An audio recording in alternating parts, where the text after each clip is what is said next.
Bonjour à tous, c'est Gilles Mansillon, je venais vous saluer aujourd'hui, j'espère que vous passez une excellente journée. Ici il fait très beau, un avant-goût de printemps, là il y a cette nouvelle lune qui se rapproche, là d'ici un jour ou deux on va être dans cette... Pour moi les nouvelles lunes et les pleines lunes c'est un événement de 6 ou 7 jours, quoi. 3 jours avant, 3 jours après, c'est tout un procédé.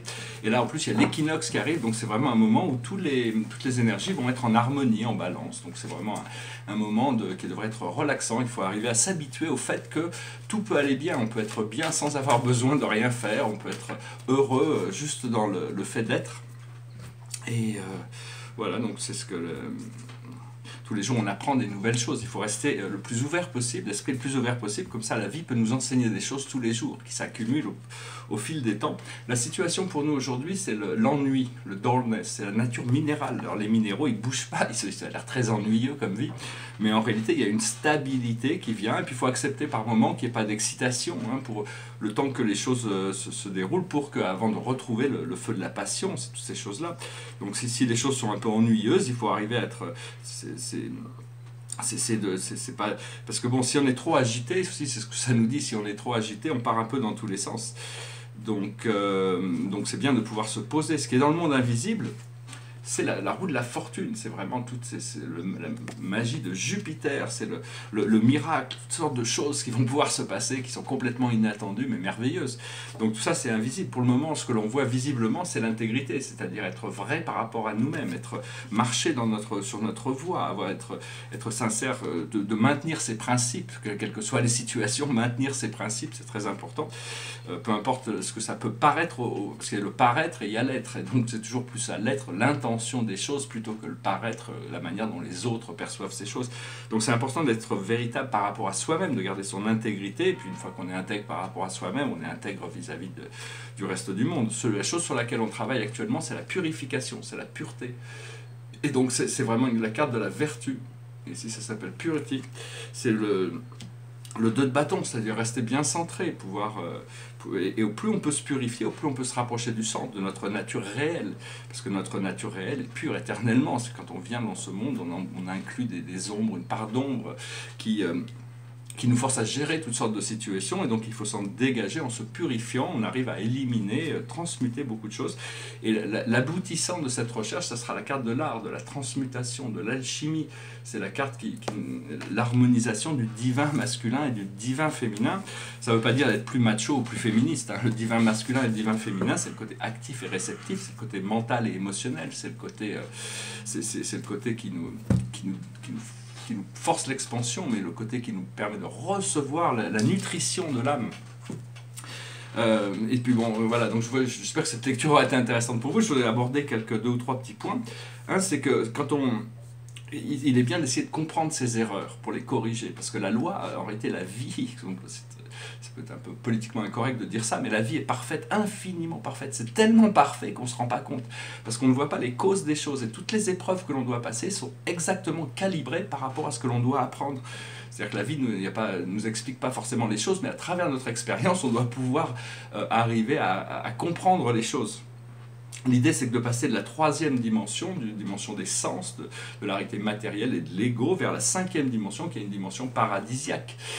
Et pour cela, il faut traverser les plans astraux, la 4e dimension. Et dans ces plans astraux, il y a toutes sortes d'entités qui peuvent paraître sombres, qui peuvent essayer de nous dérouter de ce chemin. Donc, quand vous passez à travers cette dimension cette dimension astrale, c'est bien d'appeler la présence de vos guides, de vos anges, de votre créateur. Comme ça, vous êtes dans la lumière et vous ne vous laissez pas trop distraire par toutes ces choses qui peuvent apparaître dans les plans inférieurs de la 4e dimension.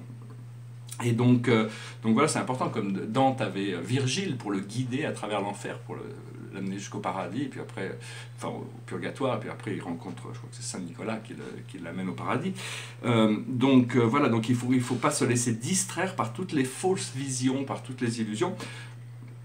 Et donc, une chose que je vais recommander, si vous pouvez, c'est pas facile, mais enfin, c'est pas facile, c'est une habitude, c'est d'essayer de ne pas passer, pendant une semaine, ne pas regarder les informations à la télévision et voir si cela nous relaxe. S'il se passe quelque chose d'important, on le saura, on peut pas, les gens vont nous communiquer. Donc, il n'y a rien vraiment d'important, tout est propagande. Il faut savoir que la lumière passe partout, dans tous les moments, il y a de la lumière partout, mais tous les programmes des médias sont vraiment dessinés pour nous empêcher de découvrir ce bonheur, cette joie. il faut apprendre à voir la nature à travers les yeux de l'amour. Quand on voit la nature à travers les yeux de l'amour, tous les oiseaux, tous les arbres nous reflètent cet amour. On peut lire le voyage des oiseaux, les oiseaux qui volent dans le ciel. Les druides avaient appris à lire ces messages. C'est vraiment merveilleux de pouvoir communiquer avec le monde naturel, et on a tous ces pouvoirs. Il faut devenir plus sensible. C'est-à-dire amener plus d'amour dans les choses, parce qu'on est déjà la nature de l'amour. Et donc, il faut apprendre à que cette nature multidimensionnelle, interdimensionnelle, devienne une sorte de seconde nature pour qu'on commence à s'habituer au fait que nous sommes des êtres interdimensionnels et multidimensionnels. L'idée, c'est de savoir qui on est. Connais-toi toi-même et tu connaîtras Dieu et tout l'univers. Mais seulement on ne se connaît pas soi-même, donc on est un peu ce que Descartes disait, on est ce que l'on pense. En réalité, on pense parce que l'on est. On n'est pas parce que l'on pense, mais on pense parce que l'on est. Mais en essence, on est la somme de toutes nos croyances et de toutes nos pensées. Donc c'est important d'élever ses pensées, de purifier ses pensées, tourner ses pensées vers la source. Parce qu'au plus on cherche cette source, au plus on va la trouver. Et donc cette source nous a déjà trouvé, elle est déjà partout. On peut pas nier ça. Hein. Donc il faut commencer à accepter toutes sortes de paradoxes. Parménide et Héraclite. Parménide comme quoi tout est un et éternellement un et rien ne peut jamais changer. Et Héraclite, tout est en changement. Et donc on rentre dans la possibilité des paradoxes dès le 6e siècle avant Jésus-Christ avec Zénon d'Élée, son exemple de la flèche qui ne peut jamais atteindre la cible parce qu'elle doit toujours parcourir la moitié du chemin avant de parcourir l'autre moitié, et que l'espace est divisible infiniment. Donc toutes sortes on rentre dans une réalité beaucoup plus fluide et malléable, donc c'est très important de pouvoir être libre dans ses pensées pour pouvoir profiter des vagues de lumière qui arrivent tous les jours. Voilà, je voulais finir par je vais juste commenter un petit peu sur ce tableau. C'est un tableau très très simple, c'est sur bois, c'est sur une sorte de contreplaqué. Il y a très peu de peinture, mais il y a quand même une épaisseur, et il y a des transparences. C'est un trou blanc. Les trous blancs, c'est quelque chose qu'on n'a pas encore découvert. Les trous blancs, trous bleus, on sait un peu que les trous noirs, d'ailleurs on veut saluer Stephen Hawking pour avoir mis ces idées de trous noirs dans la tête de l'humanité, même si personnellement de ce que j'ai lu de ses livres, je ne suis pas du tout d'accord avec ces philosophies scientifiques athéistes qui pour moi n'amènent à rien. Mais enfin bon, c'est quelqu'un de très courageux qui a inspiré le monde, et donc on espère qu'il va trouver la paix et les réponses qu'il cherche dans l'au-delà. Voilà, je vous souhaite une excellente journée, je vous dis à très bientôt, merci.